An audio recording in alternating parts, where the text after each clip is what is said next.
what I was asking, Madam Chair, I was sure that they are not going to find their way back to the library. Can you give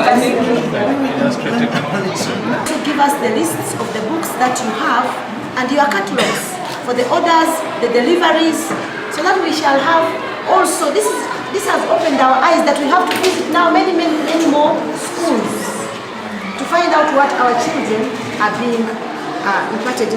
It's so very unfortunate that our children are not in class, but we'd love to interact with them, and they will give us more details on what is being taught. What was the purpose of getting them in the first place?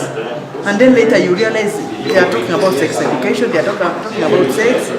Kati twagala okulaba nti tusensitizing eggwanga lyonna abazadde bekwatiremu basobole okulambula amasomero gaabwe bagendeko mu libraries balaba abaana basoma bitabo ki n'abaana baba bazze ewaka n'ebitabo basobole okubikebera abaana basoma bitabo bya kikaaki kubanga kino ekitabo omuzadde yali afaayo okulaba abaana be basoma yakigwako kati bwe nakitegeera nti essomero lyakoze apology ne lyetonda nti nno lyakola ensobi abaana bavwe okulaba nti balina ebitabo bifaanana ng'ebyo mu library kati ekyo kyekyamadde n'amaanyi naye amatoba basobola kukkiriza kitegeeza nti kino kituufu kwe kumobilizing aba members ba parliament abakakiiko kange ne mbagamba nedda tulina okusavinga abaana ba Uganda abaana baffe tebalina kugwenyuka nga bakyali bato.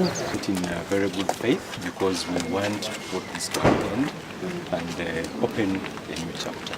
We are also very ready to continue working with you to ensure that everything is right in this institution. You perform so well and therefore we love you.